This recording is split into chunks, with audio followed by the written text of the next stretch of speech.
Olá pessoal, hoje vamos falar sobre o livre-arbítrio a partir da psicanálise.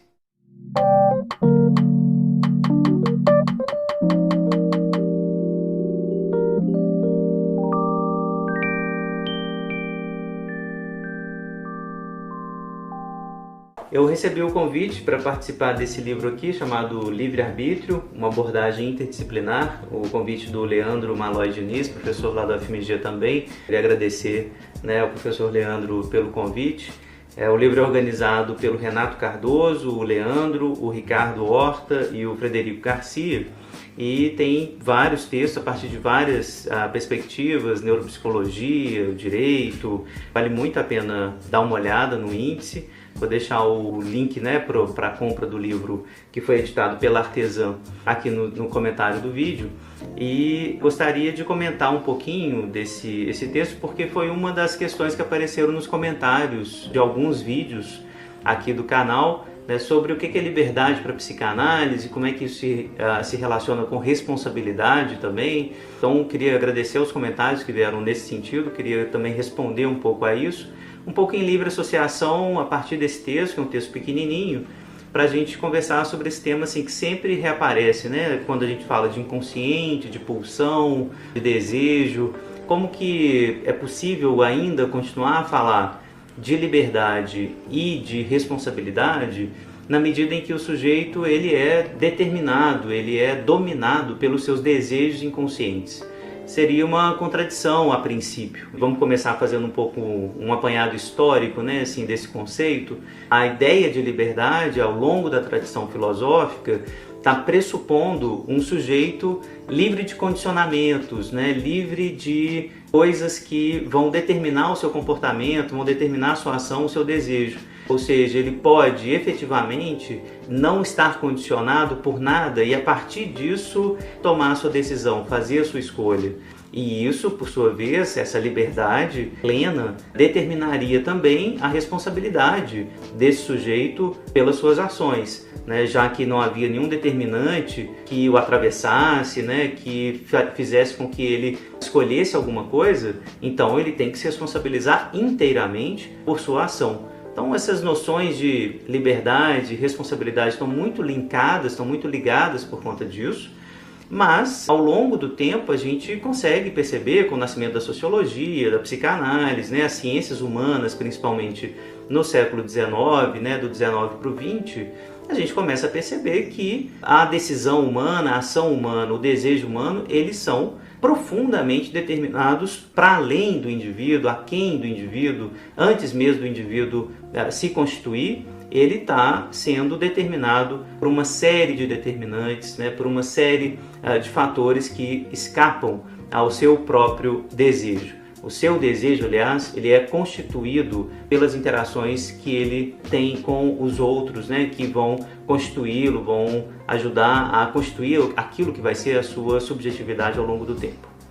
A primeira questão, então, que aparece nessa expressão, o livre-arbítrio, eu tento argumentar a partir da definição do dicionário mesmo. O livre-arbítrio está definido aqui pelo dicionário Weiss como possibilidade de decidir e escolher em função da sua própria vontade, isenta de qualquer condicionamento, motivo ou causa determinante. Estão vendo? Existe uma dimensão meio idealizada assim, dessa decisão sem motivo, sem condicionamento, sem determinante, Por outro lado, a palavra arbítrio, que vem do latim, arbitrium, que é testemunho, arbitrar, observar, estudar, julgar, decidir, significa o contrário, então, porque decidir significa, nesse sentido de arbitrar, examinar as razões, examinar as causas determinantes, a cadeia de razões que vão fazer com que a gente tome uma decisão ou outra. Ou seja, a gente percebe que há determinantes para as nossas ações, que há determinantes para aquilo que a gente vai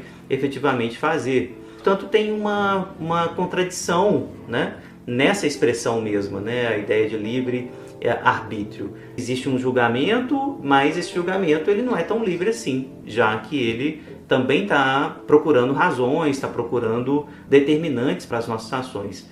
Basicamente, então, a psicanálise, se a gente for localizá-la na genealogia dessa noção de livre-arbítrio, ela vai causar um certo tipo de ruptura, né? Até então a gente estava imaginando um sujeito plenamente consciente, ou na sua maior parte consciente, ou que tenha a sua consciência como o local do poder no sujeito, e a psicanálise ela vai fazer um deslocamento muito forte nessa história da liberdade, né? A psicanálise vai pela primeira vez, né, de forma muito contundente, vai dizer, olha, o eu não é senhor da sua própria casa, né? Não existe uma razão consciente que determine efetivamente todas as nossas ações, que consiga mapear quais são os nossos desejos, quais são os determinantes que vão fazer com que a gente faça algo ou deixe de fazer algo.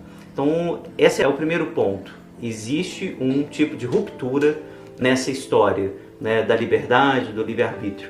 Existia antes da psicanálise um certo tipo de idealização de um sujeito racional que poderia, em algum momento, elencar suas razões, elencar os seus determinantes e a partir disso tomar a decisão. E a partir da psicanálise não existe mais essa pressuposição de um sujeito hiperracional, de um sujeito que poderia efetivamente saber de todas as razões que determinam o seu desejo e a partir daí tomar a decisão. Por quê? Porque esse sujeito, mesmo que faça toda uma elaboração, toda uma reflexão sobre os determinantes do seu desejo, inclusive durante uma análise, em determinado momento vai se dar conta de que sempre há e sempre pode haver razões inconscientes que lhe passaram despercebidas. Razões inconscientes que não vieram dele mesmo, mas que estão nele, né? Razões inconscientes que o atravessam, desejos inconscientes que ele mal reconhece como seus. Então, por mais que ele faça análise, por mais que ele se demore na perlaboração dos seus desejos, ele sempre vai se dar conta de outros desejos inconscientes. Essa é a grande ruptura. Então, queria, a partir disso, falar um pouquinho dessa história aqui para vocês, como que isso vai acontecendo e quais são as consequências clínicas dessa reflexão, dessa conversa sobre a psicanálise e a liberdade. O primeiro ponto do texto é a associação livre, né? Assim, vocês veem que o próprio método clínico da psicanálise, ela vai valorizar a liberdade, e eu acho que essa valorização da liberdade, a partir desse método da associação livre, ela já diz muito assim do que é a psicanálise e de como que essa relação entre psicanálise e liberdade se dá. A gente sabe que a psicanálise começa a partir da hipnose, da sugestão, né, e o Freud ele vai abandonando esses métodos clínicos que foram importantes ali na virada do 19 para o 20, e ele abandona isso por vários motivos. O primeiro deles, por motivos técnicos mesmo, assim, ele não conseguia hipnotizar todo mundo, ele achava que a hipnose não era tão segura, a abreação oriunda da hipnose funcionava, né, mas só que ele via que esses sintomas eles se deslocavam, então ele abreagia um sintoma, né, de uma histérica e logo depois esse sintoma reaparecia de outra forma, né, nessa mesma paciente. Ou seja, a abreação hipnótica ou a partir da sugestão, ela funcionava, mas só que ela era insuficiente para o tratamento especificamente dos sintomas neuróticos. Daí o Freud começa a abandonar por conta dessa insuficiência técnica, ele não conseguia hipnotizar todo mundo, um pouco pela insuficiência clínica mesmo desse método, mas também porque as pacientes, principalmente, né, Ana O, tem uma passagem brilhante dela, né, enfim, que ela está dizendo, né, que ela está limpando a chaminé quando ela começa a conversar e a falar e, enfim, a fazer essa catarse, né, a fazer essa limpeza, né, quando ela fala. E pede para o Freud ficar em silêncio enquanto ela fala. E o Freud começa a perceber que quanto mais o analista se retira da cena, deixando o paciente falar e sendo conduzido ele mesmo pelo seu fluxo de pensamento, né, em livre associação, mais o paciente começa a cair em contradição, a trazer elementos que a razão não estava determinando, que o próprio analista não estava nessa posição de influenciar, de ser professor, de determinar o aparecimento dos assuntos. Então, essa razão clínica vai mostrando para o Freud que é preciso abandonar a hipnose, é preciso abandonar a sugestão em prol da liberdade de expressão, né? Uma liberdade de associação. A associação livre, portanto, ela começa a nascer, né, já no inicinho ali do século XX, e isso vai trazer uma noção muito interessante, de novo, né, e contraditória de liberdade para a psicanálise. Quanto maior a livre associação, mais a gente vê como que o nosso discurso está absolutamente determinado por razões inconscientes, né? Então, quanto mais livre eu estou para falar diante de alguém, diante do analista, mais eu percebo que quanto mais eu vou falando, geralmente eu chego no nó que eu estava querendo fugir, né? No problema do qual eu não queria falar. E é esse o ponto para o Freud, né? Quanto mais livre a gente deixa o sujeito falar, mais ele tropeça ali onde ele está sendo determinado por alguma coisa que ele não queria saber, que ele não sabia efetivamente, mas que, graças a essa suposta liberdade de dizer, ele vê o quanto ele estava determinado a dizer aquilo que ele acabou de dizer. Então, essa construção da livre associação já mostra clinicamente como que essa noção de liberdade em psicanálise ela está sempre atravessada por essa ideia de determinação inconsciente, por forças inconscientes que levam a gente a fazer coisa que, de maneira geral, a gente está pensando que está fazendo livre mesmo, por pura deliberação racional, por um certo tipo de autonomia plena. Não é assim. Essa liberdade, ela na verdade só vai revelar quanto nós estamos determinados pelo inconsciente. E na medida em, claro, que a gente reconhece essa determinação inconsciente, a gente ganha mais amplidão da razão, do eu, para, claro, mapear melhor as nossas ações. Essa é uma consequência importante, né? Não quer dizer que a psicanálise está dizendo que nós não somos de forma nenhuma livres, né? Cada vez que a gente descobre uma determinação, a gente aumenta um pouquinho a nossa chance de agir um pouco diferente, né? De reconhecer melhor os determinantes das nossas ações. Portanto, existe um grau de liberdade, sem dúvida, que determina, inclusive, um grau de responsabilidade. Mas isso tem um limite, isso, né, sempre vai ser colocado em xeque por outros determinantes inconscientes. Esse me parece o ponto mais fundamental para grifar aqui. Há uma frase muito importante do Freud, o eu não é o senhor da sua própria casa, que vai aparecer num texto chamado Uma Dificuldade no Caminho da Psicanálise. Essa frase, né, é muito importante, a gente vai ter que correlacionar com outra frase agora mesmo, né? E onde era o isso, lá deverá estar o eu. Né, mas por enquanto o eu não é o senhor da sua própria casa quer dizer isso, assim, o Freud está começando a descobrir isso, essa frase de 1917 mais ou menos, está começando a descobrir que o eu, por mais que queira dominar a cena, ser autônomo, achar que tem livre associação, que realmente está em livre associação, de repente comete um lapso. Né? O lapso, o ato falho, é uma das provas mais contundentes, né, que o Freud vai tentar mapear, inclusive, no livro dele, Psicopatologia da Vida Cotidiana. É uma das provas mais contundentes para mostrar, tá vendo? Quando você está falando livremente, você comete um lapso, comete um ato falho, e é aí que você tem que parar. É aí que alguma verdade do seu inconsciente está querendo dizer, está querendo se manifestar. É aí que você tem que parar. É aí que você tem que observar que você está sendo determinado por coisas que você não gostaria de saber, mas que determinam mesmo assim, por mais que não façam parte desse eu consciente. Na medida em que você, então, se apropria um pouco dessa verdade que te escapou, claro, você aumenta um pouco mais a sua liberdade, você aumenta um pouco mais também a responsabilidade por aquilo que você descobriu, por aquilo que estava em você, que era de alguma forma parte de você, mas que você não gostaria que fosse, não gostaria de admitir. Então essa ideia do lapso, essa ideia do ato falho, me parece também uma das descobertas mais importantes do Freud, de não fazer do lapso um erro, né? Não fazer do lapso, né, do ato falho, alguma coisa desprezível. Ao contrário, são os sintomas, o ato falho, o sonho, né, essas coisas que aparentemente deveriam ser descartadas como coisas que são falhas da razão. O Freud começa a capturar essas coisas, começa a se apropriar dessas coisas teoricamente para dizer é aí, na falha, é no sintoma, no ato falho, que nós devemos ver alguma verdade que o sujeito não quer reconhecer em si mesmo. E isso tem a ver, claro, com um certo tipo de determinação inconsciente, portanto, uma diminuição da liberdade, mas na medida em que o sujeito se apropria disso, acolhe isso, reconhece essas forças inconscientes nele, ele aumenta também a sua liberdade, ele aumenta o conhecimento que ele tem de si mesmo. Na segunda seção do texto, eu cito uma passagem muito bonita do Freud, na qual ele fala assim: devemos assumir a responsabilidade pelo conteúdo dos próprios sonhos? O problema da responsabilidade pelo conteúdo imoral dos sonhos não existe para nós. como antigamente existia para os escritores que nada sabiam dos pensamentos oníricos, latentes e da parte reprimida de nossa vida mental. Obviamente, temos de nos considerar responsáveis pelos impulsos maus dos próprios sonhos. O que mais se pode fazer com eles? A menos que o conteúdo do sonho, corretamente entendido, seja inspirado por espíritos estranhos, ele faz parte do seu próprio ser. Então, Freud evidentemente não acredita nesses espíritos estranhos, né?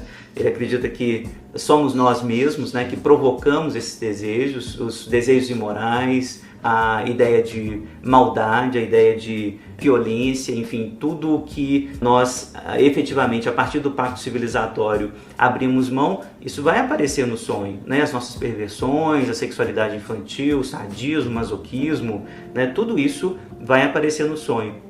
E o Freud está dizendo nesse texto, algumas notas adicionais sobre a interpretação dos sonhos como um todo, Freud está dizendo de forma muito clara, você tem que assumir a responsabilidade sobre isso. Assumir a responsabilidade sobre o sonho, sobre aquilo que aparece no sonho. Então, quando a gente sonha, né, que mata um amigo, mata o pai, mata a mãe, né, que transa com pessoas que a gente não gostaria e nem poderia transar, enfim, a sexualidade infantil como um todo, né, é sádico, é masoquista, perde tudo, né, enfim, tudo isso que aparece no sonho de forma muito, às vezes, traumática, a gente tem que se apropriar como partes dos nossos desejos, tem que se responsabilizar por isso de alguma forma.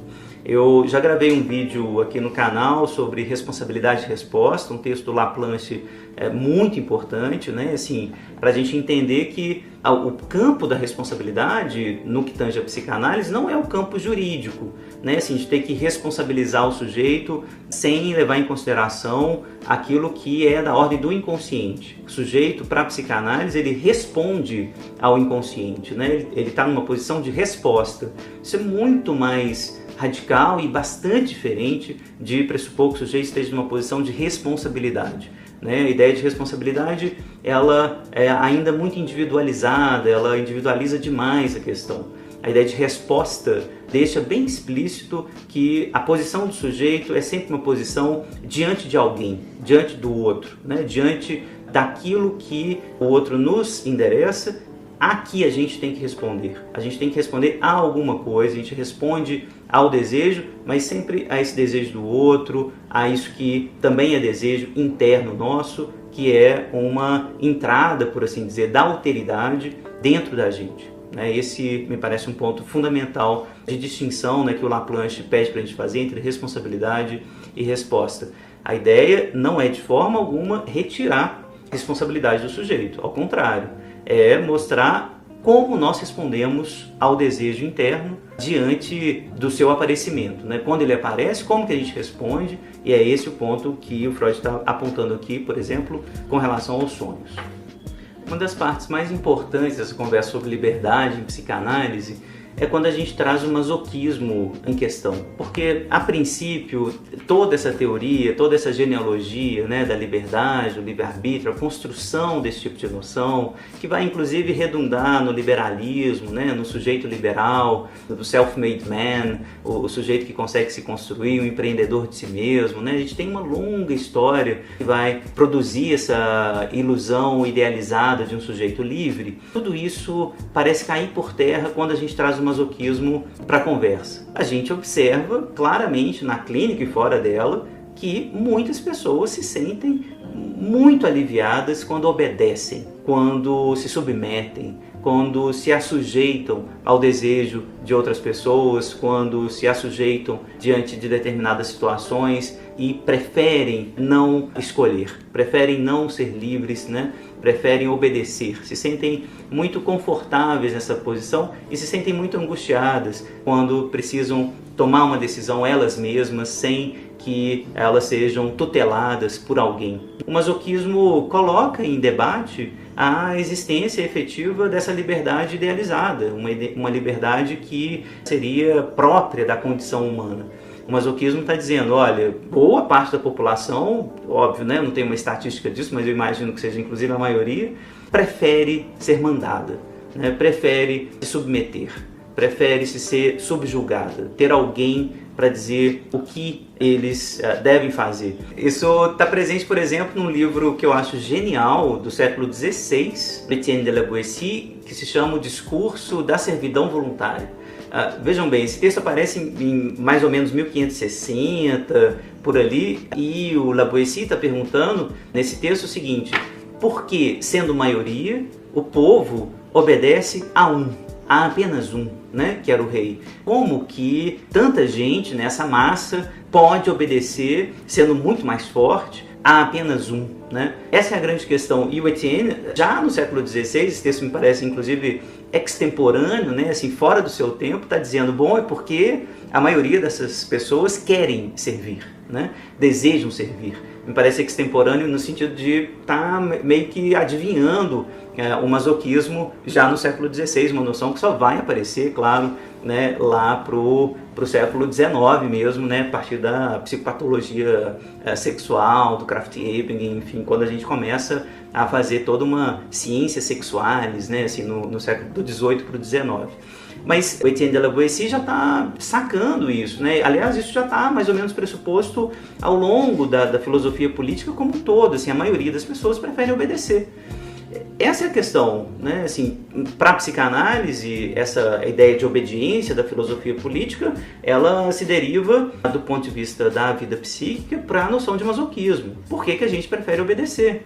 Por que a gente prefere servir, se assujeitar, ao invés de escolher, né, ser livre, assumir a responsabilidade por suas ações, né, etc. Óbvio que tem uma resposta muito rápida para isso, porque, bom, a liberdade ela me angustia, portanto eu abro mão dessa angústia, dando, né, a minha liberdade para um outro, me alienando ao outro, e aí eu não preciso me responsabilizar. Eu não fiz nada, eu não escolhi fazer nada, eu apenas obedeci, né? É um pouco aquela lógica que a Hannah Arendt vai denunciar na Banalidade do Mal, né, em Arma em Jerusalém, a ideia de que eu sou uma peça na engrenagem, então eu não preciso obedecer, então eu não tenho responsabilidade nenhuma, eu estava seguindo ordem. E eu acho que a psicanálise também vai dizer, bom, isso não vai eximir você da responsabilidade. Não importa a posição que você ocupe, né? Você pode ser um soldado, mas você pode, sim, a qualquer momento dizer, não, eu prefiro não fazer. Então, isso não vai te eximir. Vai te eximir psiquicamente, mas do ponto de vista moral, isso não exime você de assumir responsabilidade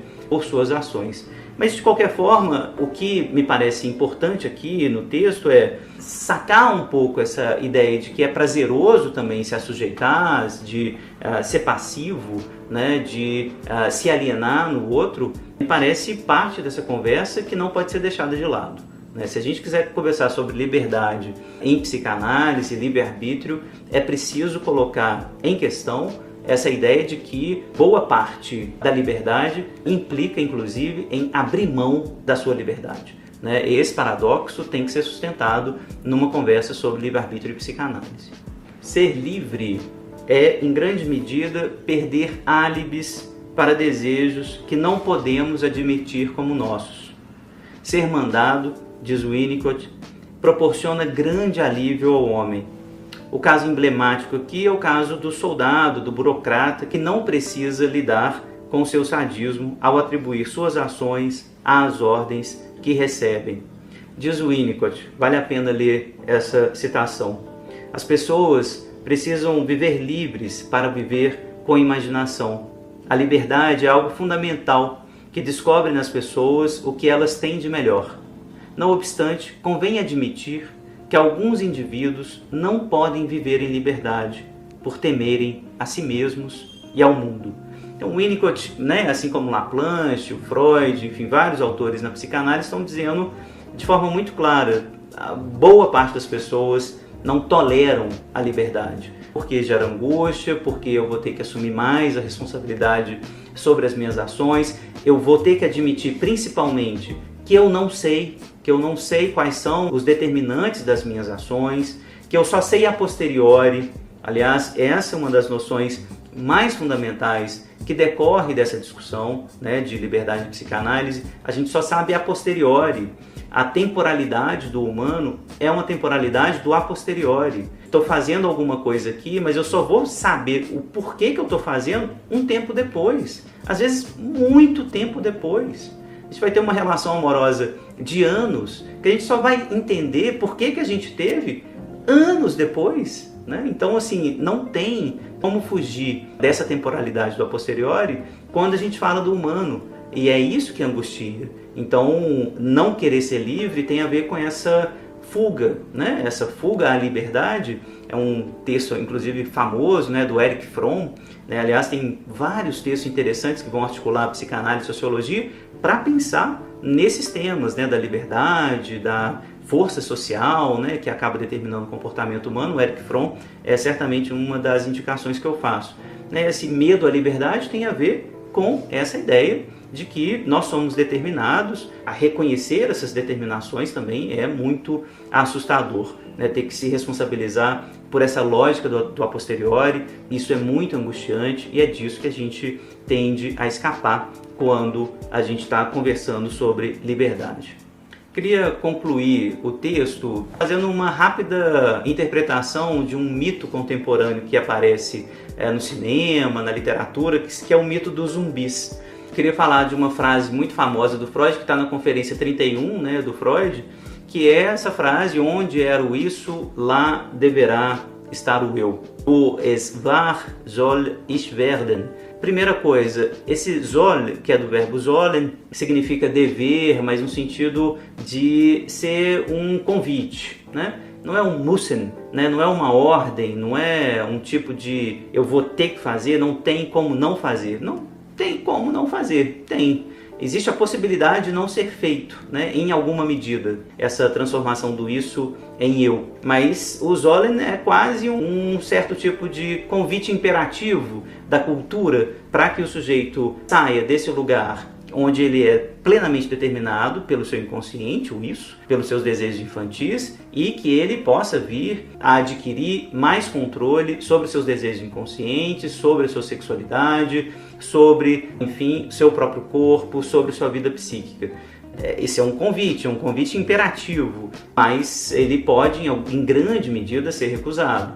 Portanto, o Freud está dizendo que existe um certo tipo de encaminhamento moral, por assim dizer, a partir da psicanálise, que vai das determinações inconscientes àquilo que a gente poderia chamar de uma certa amplidão maior da liberdade, um certo tipo de ampliação, né, do que é um sujeito livre para a psicanálise, sempre determinado pelo inconsciente, mas de alguma forma, um pouco mais senhor da sua própria casa. Nunca senhor da sua própria casa, totalmente, mas com mapas melhores, com recursos melhores para lidar com aquilo que ele tem dentro de si.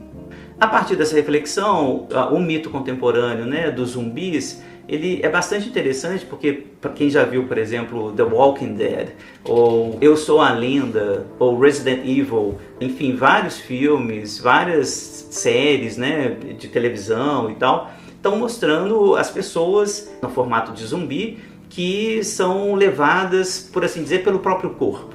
Eu acho que os zumbis são uma metáfora muito, muito potente do sujeito completamente dominado pelo inconsciente, completamente dominado pelo desejo infantil. No caso, inclusive, um desejo oral, né? A oralidade. O zumbi ele só quer devorar o outro. Ele é praticamente uma boca devoradora ambulante, né? E isso é assustador demais. Ser dominado pela sua pulsão parcial, ser a sua pulsão parcial, é absolutamente assustador. E a gente de vez em quando sente, né, como que essas pulsões parciais são fortes mesmo, como que a gente às vezes é tomado por um desejo incoercível de comer alguma coisa, de morder, de fazer algo, de consumir algo, enfim. Esses desejos a gente tem uma nítida noção deles e a gente sabe da força deles e sabe como é difícil controlar esses desejos, como que é um trabalho efetivamente controlar esse tipo de desejo. O zumbi me faz lembrar um pouco uma metáfora que eu gosto para falar em liberdade de psicanálise, assim, que é como se fosse um caminhão sem freio descendo uma ladeira. É muita potência, mas muito pouco controle. Então os desejos inconscientes também são esse caminhão sem freio, mas que não valem nada, né, do ponto de vista do seu uso, da sua apropriação, se a gente não for controlá-lo através do eu, se a gente não for, de alguma forma, usar esse tipo de desejo inconsciente através do pacto civilizatório, né, fazendo, por assim dizer, essas barragens tão importantes para que os desejos tenham também um certo tipo de uso a partir do corpo, a partir da vida psíquica mais estabilizada, mais estável. Portanto, não existe uma certa liberdade plena para a psicanálise, né? Eu queria concluir apontando para esses pontos, né? Não existe uma liberdade plena. No final de uma análise, não há uma libertação do inconsciente, por assim dizer. A libertação do inconsciente implicaria em algo como esses zumbis, ser determinado pela sexualidade infantil, ser dilacerado, né? Eu fiz um vídeo aqui há um tempo sobre o esparagmos, vou deixar o link aqui na descrição do vídeo. Se libertar para a psicanálise, libertar esses desejos inconscientes, realizar os desejos inconscientes, implicaria num despedaçamento, um esparagmos, né? Não numa liberdade, enfim, finalmente plena, onde o sujeito é senhor dos seus desejos. Os desejos inconscientes são sempre mortíferos, são sempre parciais, então não há uma libertação final do sujeito. Ao contrário, no final de uma análise, talvez a gente seja, aí sim, um pouco mais capaz de livre associação, um pouco mais capaz de se apropriar dos desejos que a gente reconhece que estão na gente, mas que não são bem a gente, não são nossos efetivamente. Tem uma carga autoritária nesses desejos, a gente reconhece nossa capacidade maior de diálogo com esses desejos internos e a gente tem mais recursos para lidar com a temporalidade do a posteriori. A gente consegue reparar algumas coisas, refazer algumas coisas, reconhecer que a gente não é senhor da própria casa o tempo todo, né? Se angustiar menos diante disso. Eu acho que isso tem a ver com a liberdade de psicanálise, né? Diminuir a angústia de não ser senhor da sua própria casa, diminuir a angústia de ter que reparar coisas que a gente fez sem saber das determinações que nos levaram a fazer tais coisas. Eu acho que liberdade tem a ver, então, com um certo tipo de capacidade de elaboração, tem a ver com uma certa solução de compromisso entre os meus desejos inconscientes, que me determinam, e aquilo que eu posso fazer deles a partir do eu, a partir das minhas forças deliberativas, racionais, elaborativas. É essa solução de compromisso entre essas duas instâncias que determinam o meu livre-arbítrio, né? Ou seja, é mesmo contraditória essa noção também para a psicanálise. Existem forças que estão muito além do meu controle, mas existe sim uma parte em mim que arbitra, que pensa, que elabora, que articula com o outro, e é a solução de compromisso entre essas duas partes que vai constituir o campo da liberdade para a psicanálise.